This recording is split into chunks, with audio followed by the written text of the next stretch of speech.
Bones are amazing things. They hold us up. They support us.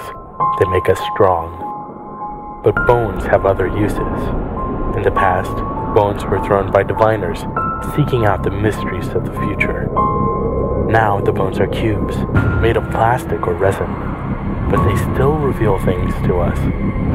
As they fall from our fingers and rattle across the table, the story becomes clear. Welcome to Bone Throwers Theater, an RPG actual play podcast. Hello and welcome to Bone Throwers Theater. I am Jordan. In this session and the next few episodes, we will be playing 10 Candles. Hi, I am Chris. This is Jeff. Johnny. And this is Jeremy. All right, so 10 Candles. This is a game of horror, because we like horror games here at Bone Throwers Theater. Everybody dies at the end. No spoilers. Everybody dies. Oh, man. Yeah. But the point of the game... This is Johnny's type of game. Yeah. The point of the game is to try and live your life as if your character still has hope. Okay. Basically, the lights of the world have gone dark. The sun has gone out. They don't know why. And then there is something mysterious out in the darkness that is hunting people down, killing them, converting them, doing things to them, and nobody knows what it is. Spooky. Yes. So, the way that the game is played is actually played with 10 candles, as the name implies. And what we'll do is we'll write down some ideas. Traits, concepts, moments, and brinks. Those are the things that some of the things that we'll write down. And then we will go ahead and continue. So I'm going to go ahead and hand out 2 index cards right now. Everybody gets 2. And Chris, would you mind lighting the 3 candles next to you? So these candles are the timing mechanism of the game. The game will end when the candles go out. We have a fireproof bowl in the middle of here. Because we will be burning the things that we write on the index cards as we go throughout the game. So now we are going to write traits. The first step in character creation is for the group to collectively determine traits. These are one-word descriptive adjectives that define who a character is. Every character has 2 traits, a virtue and a vice. Virtues represent a trait which a character is proud of or that is otherwise helpful and positive. They should solve more problems than they should create. Vices, on the other hand, represent a trait which the character is ashamed of. So maybe an addiction, for example. Something they deal with, something that they're fighting against. And they should create more problems than they solve. Some examples of virtues would be lucky, resourceful, watchful, merciful, daring, committed, handsome, hardy, streetwise, and strong. Examples of vices would be afraid, greedy, regretful, addicted, naive, controlling, worrisome, compulsive, claustrophobic, or rash. So on your first card, go ahead and write your virtue, and on your second card, go ahead and write your vice. Now, also, this will define not only the characters, but the tone that the game takes as well. Okay. So like something like funny or awkward will tell a different story than paranoid or terrified. These need to be one word? One word. At the top of the card, just to make it clear, just go ahead and write trait. So as we talked a little bit off air about, when you go to roll the dice, any dice that you roll that's a 6 is a success. Any dice that's a 1 would come to the storyteller, and that would become my pool to roll against you. Okay. So when you come up against a time frame when you roll maybe a 1 or several 1s, and you don't want those dice to come to me, you can burn a trait card, and then you can re-roll the 1s that you've rolled. Okay. So now that you've written your traits, what you're going to do is you're going to take them and you're going to pass one to one player and the other to the next. your virtue to your right and your vice to your left. Okay, because that's the way I did it. So now you have 2 cards. What does it say? It's leadership and lazy. So Johnny, you have Lazy leadership. You like to delegate. Leadership. Leader. Whatever. Jeremy. What do your cards say? Brave and greedy. Okay. Huh. Okay, so mine are compassionate and callous. How do those work together? They don't. They don't. He's fighting an internal battle at all times. Compassionate on the surface, but deep down inside, I don't care. Okay. And Jeff, what do you That have? actually sounds a lot like me. In real life, or I have honest and vindictive. yeah, it could be a problem. All right. At this point, I'm going to go ahead and introduce the module that we're going to use for the game. I'm going to read out the titles of the modules, and then I will let you all choose which one you want. And then I will read that to you. Dead Radio, Light in the Dark, The Last Boat, On the Dark Side, Night Studies, Adrift, With a Bang, Midnight Cabin, Armistice, Bunker, The Burning Man, Classics Conundrum, Dark Skies, Fear Itself, Final Descent, Gates of Valhalla, Majestic Bob's Last Show, Miramar, Miskatonic Never Sleeps, New Beginnings, Pound Puppies, Soul, Stratham, The Devil's Hand is Idle, The Wedding Party. I'll go with the drift for my vote. Or what was that Dark one that we all Skies. laughed at? Dark Skies. No, Majestic Bob's last show. Bunker sounded cool too. Bunker did sound Bunker good. and Dark Skies. Yeah, Bunker sounded Dark- cool. All right, Bunker. Bunker? Sounds like it's Bunker. Yeah. The world is crumbling, but people in power have planned for this possibility. People like you. Yes. A massive bunker has been constructed. A bunker capable of saving many from the arrival of them. They're coming. It only requires minor modifications to account for constant light production. Of course, it also needs to be determined who will be staying there, how many is too many, who gets to live, who must die. While the world is falling to pieces out there, you sit here in a dimly lit boardroom making decisions that will affect the future of the human race. But not even you can stay here for long. The buses to take you and your cohorts to the bunker are waiting. The lights have begun to flicker now. It's now or never. Areas of note: the boardroom, the elevator, the lobby, the buses, the city square, and the bunker. The goal: decide who lives and who dies. Reach the bunker. Survive. Alright, so now that the module has been introduced, the players should take a few moments to work out a basic concept of their characters. Jot the information down on another index card, and then introduce them to the group. So let me go ahead and pass you another index card. So there are 3 things. Your name, or what you're called. Your look, how do you look at a quick glance. And then also your concept. In a few words, who are they? What are they? They're just a quick snapshot. No need to get into too much detail. I just made a government manager. Government, oh God, I deal with them on a... Lazy leadership. Thanks. I appreciate that. Okay. So, George Glade. He wasn't lazy. He was fanatical. Yes. And go ahead and give us your character's name. Oh, name. I didn't come up with a name.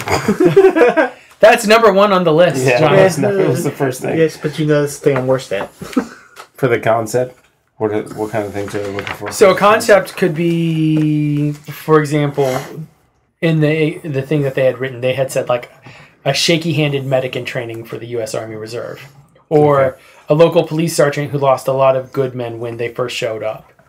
Or a mysterious drifter with a dark past. Okay. All right. All right, so I am going to be playing Senator Brightburn. I'm a 50-ish man with graying hair, but probably his most distinguishing feature is that he has a very kind face. So I have a public persona of a very giving, caring man, but I don't actually care about anyone other than myself. That explains you so much. That was probably the only Compassionate and callous. only way you could put that together. The name Brightburn is actually really cool because there's a movie called Brightburn, and it's a retelling of the Superman story, the origin story, as a horror story. Oh, yes. Oh, yeah. I created Vance Doolan. He's a square-shouldered, square-jawed man with an eye patch and dark hair with wings at the temples. He's a ruthless board exec at the top tech company. Okay. Do you have a name now, Johnny? Sure. I'm Senator Blame. Senator Blame. Blame. Uh-huh. As in, don't blame me. Exactly. 6 foot, fit, business suit, likes being in charge and delegating, does no real work or decision making. Sounds good. And then Jeremy. My name is Evan Gilmore. Clean cut, muscular build, 6'2", 240, clean shaven. Is a successful CFO of a new technology company. Everything comes down to what is going to get the most profit. So from what I'm hearing is that we have two senators and 2 businessmen. Uh-huh. Do you guys work for the same company? Skynet. You're a board exec. Yes, I'm a board exec. And you're CFO. So very well you could work together. Yeah. Yeah. Okay. Johnny, Yes. can you please light 3 candles? Maybe. Yeah, I struggled a little bit. See, already doing better than me. I set a lot of fires. What did I say? Before he found out that it was illegal, Johnny's goal in life was to be an arsonist. So And it's still my dream job to be a pyrotechnician, so... Department of Tenement Implosions. yes. The next step to character creation is for every player to determine what their character's moment will be. Moments detail a personal scene or event that will be played out for each character at some point during the session. Significantly, in living this moment, a character will have the opportunity to find hope. You might find this hope in an act of heroism, in solving a mystery about them, or the sunless sky, in completing a goal, in reaching an area of safe haven, or in some other accomplishment. To establish moments, each player will take another index card and write at the top, I will find hope, and then fill out the rest of the moment for your character. What were the examples? I will find hope in a moment of prayer at a quiet church, when one of them lies dead at my feet, when the truth of the sky is revealed to me, when I find my sister dead or alive, in the contents of my stash back home, when the fallout shelter's doors close. Do you want these to not be broad? Do you want them to be specific? They can be fairly specific. For like example, like the finding hope in a quiet church, or when one of them lies dead at my feet is pretty specific. But then when I find my sister dead or alive, that leaves a lot of wiggle room to it. Okay. It's probably one of the hardest things to actually come up with in the course of the game. So when a character is ready to live their moment, a conflict roll is required. If the roll is successful, hope is inspired. You have gained a respite of peaceful prayer. One of them falls in the storm of bullets, or the fallout shelter's door swings shut to you in safety. If the roll is unsuccessful, hope is lost. Your respite of prayer is interrupted. With ease, they stand up to a hail of gunfire, or the door of the fallout shelter is shut tight, but you're still on the outside. These are only examples, but regardless of your moment, there is always a chance it may fall to pieces. Once the moment is resolved, either successfully or unsuccessfully, burn your moment. If hope is lost, you must immediately darken a candle. Play proceeds to the next section. If hope is inspired, the player is awarded with the hope die, which is the orange die that you have sitting next to you. So we don't actually start with these? Correct. Okay. You do not start with those. All right, Jeremy, would you light 3 candles? Oh. That's burning really fast. At this point, everyone should have a good idea of the characters at the table, who they are, why they're there, what's going on, and maybe even the traits and future hopeful moments of your fellow survivors.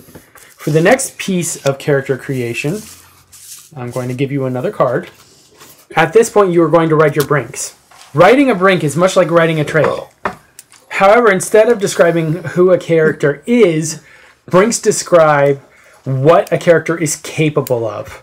Rather than representing the character as they are, brinks are hidden traits which show what the characters may become when pushed to the edge of fear, hopelessness, and desperation. When everything else is burned away, a character's brink is their last dark refuge. Whether a character will embrace their brink or eschew its temptations and refuse to give up hope is each player's decision to make. But in the shadows of the apocalypse, even the strong may give in to the darkness before inevitably realizing what they have become, and more importantly, what they have sacrificed. It should be a dangerous thing. It need not be rooted in violence in order to be dangerous, especially with them on the hunt. Brinks are meant to demonstrate that a character has broken, and while brinks may create their own plethora of problems, the biggest problem should be amongst the survivors. Brinks should usually call a character's humanity, sanity, reliability, or trustworthiness into question. Now, I am included in writing brinks. I am going to be writing a brink for Chris. Jeremy will be writing a brink for them, for the monsters that are in the dark. At the top of your cards, go ahead and write, I have seen you. I have seen you kill, abandon, rage, lie, hide, cry, sacrifice, betray, freeze, promise, collapse, fight, run. I have seen you destroy what you care about most. I saw you on trial before the world went dark. 3 dead, your family, you monster. I have seen you break down. While we were on the road, you lost it over this dead dog. You cried for hours. I almost left you behind. I have seen you worship them. You didn't see me, but I saw you, whispering prayers for them to spare your life. I saw them give you something, but I couldn't make out what it was. And for them, I have seen them move like shadows, shapeshift in front of me, howl at the pale moon, consume the dead, possess the living. And I know this is all an experiment, and they serve the witch in the woods, and they are the gods made manifest. So we're writing the brink for the person to our left. Correct. These we won't share. I appreciate this. It's something I would have written for myself.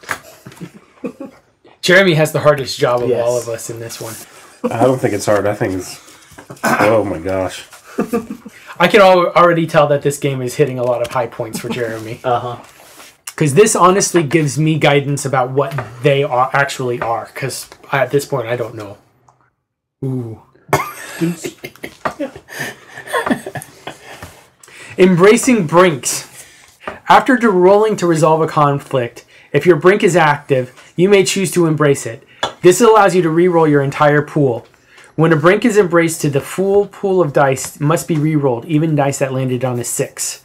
Once the re-roll is resolved, if it was successful, a 6 on regular dice or a 5 on a hope die, or a 6, the conflict is successful. You lose all of the 1 dice and proceed with narration as normal. Unlike traits with a successful brink re-roll, you get to keep the brink and may continue to embrace it in future conflicts. You may even embrace your brink again in the same scene. The brink basically gives you a reroll. Yeah. Brinks need not be directly tied to overcoming an encounter in order to be used. They just need to be tied into the outcome narration. Now, at this point, we should have a brink, a concept, a moment, and 2 traits written on index cards. I should have a single brink. Over the course of the game, you will slowly work through these cards one by one, each of them burning away in time. The next step is to arrange the cards into stacks. Set the concept card aside, as that's just for your reference, and stack the rest of your cards in whatever you want. Within the group, all brinks should be on the bottom, and ideally no more than 1 moment should be on top. Wait, what? We only have 1 moment, so. I think they mean traits. In other words, it has to be trait, moment, trait. Or it could be moment, trait, brink. Oh, yeah. Yeah. Your stack's done? Yes. The one on top is what's active, but you are able to use the other ones to influence your play, like your role play, especially your brink. While you may hint at your brink through role play, you should avoid succumbing to your brink outright before it becomes active. After that, go crazy. An active would be at the top. Yeah. Well, not burned. Now your character has whatever you've got in your pockets. Keys, more keys. I have a battery, Wallet, an iPhone knife. cable, there's keys and a wallet. Lint. Knives, keys, pills, phones. I love how everything you have is also plural. Literally. He's the only person I know that walks around with 2 cell phones. I see a lot of technicians doing that. Yeah. All right. Go ahead and light the final candle, Jeff. Yes. All right. So when the scene ends, when there are no 6s in the dice pool, that's when the scene ends. We'll put out a candle, and then we'll go into something that are called the truths, where we'll say together. I'll start off by saying, "We know these things are true. The world is dark," and then we'll each go around and say one thing that happens in the meantime, and then we'll all end saying together, "And we are still alive." And then the next scene will begin. All right, so you all are in the boardroom. It is poorly lit, as it is here in this room, now that we've turned out all the lights. This room is full of board games. Yes. So we're in the boardroom. We'll go ahead and say that you all are just now coming into the boardroom for the first time. You're just sitting down at the table. What is your first priority? How much time do we have left to get to the bunker? It's a good question. Well, I'm assuming your company is monitoring the situation. So, what, do you have a report? 12 hours. Till the bunker shuts? So the bunker shuts or the power in this facility goes out.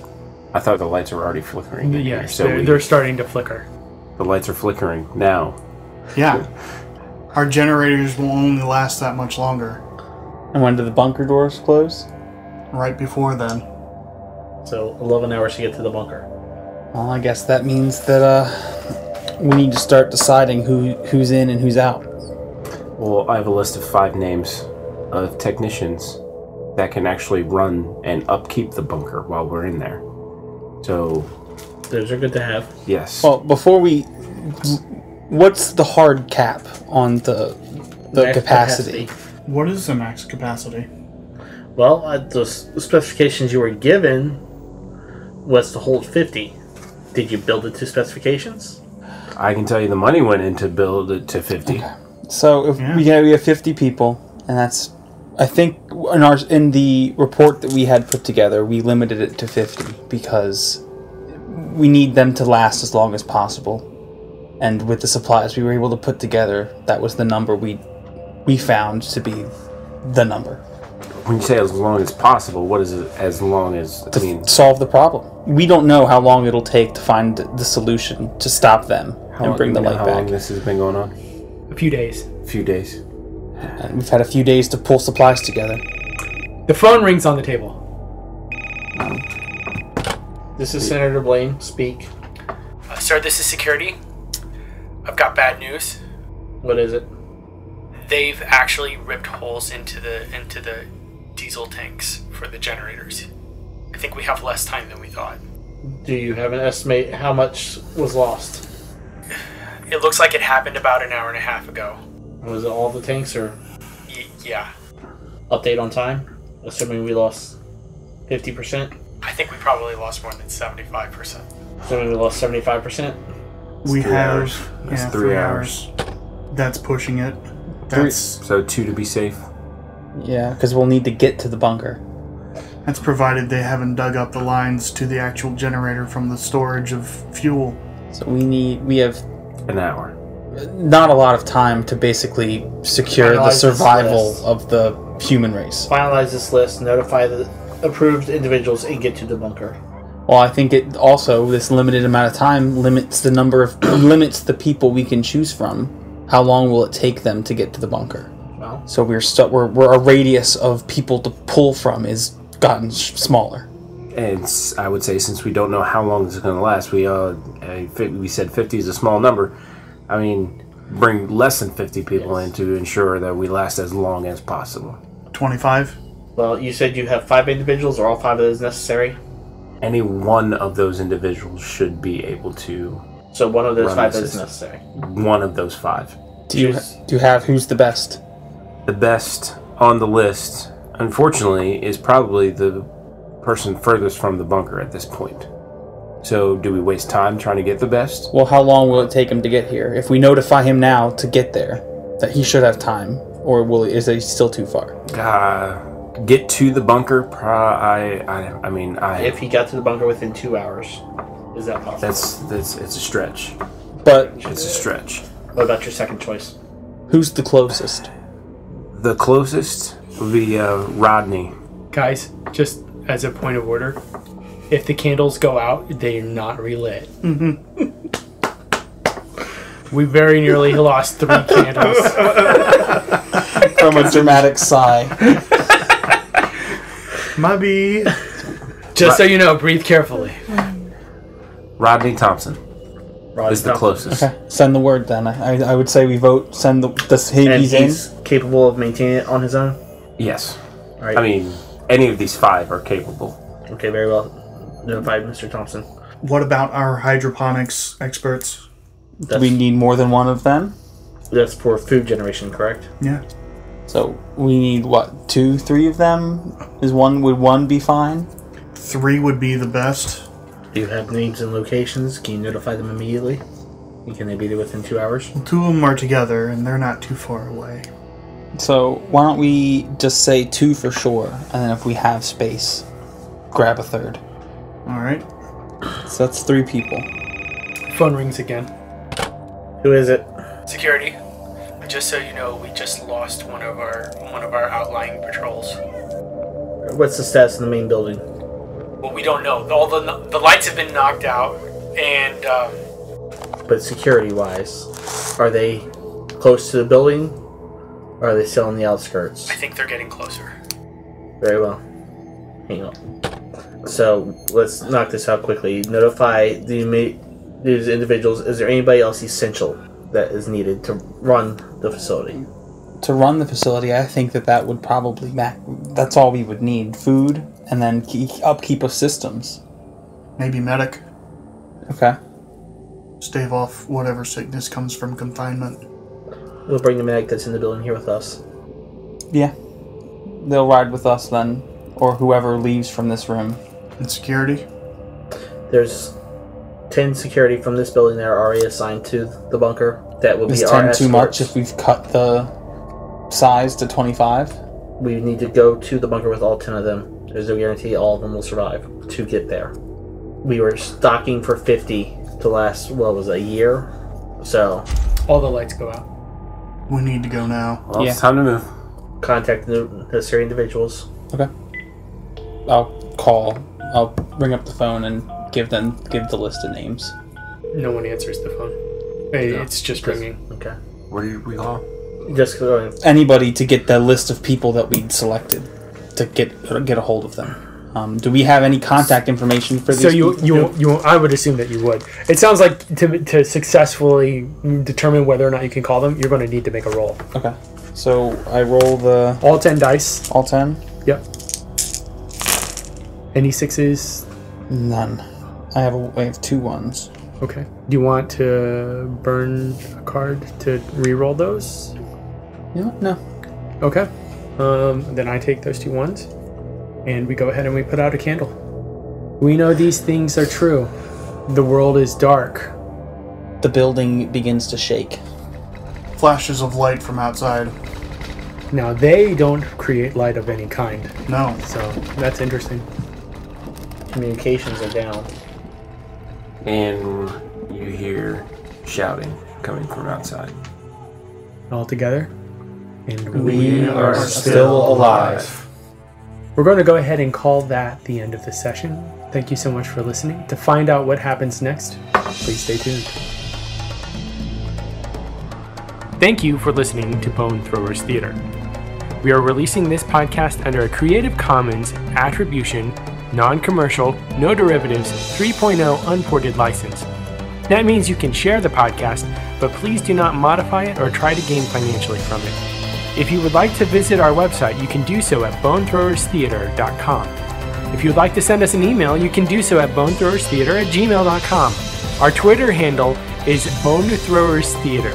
You can also look us up on Facebook and subscribe to our YouTube channel. And until next time, may the bones fall ever in your favor. This has been a Nerd Circle podcast production.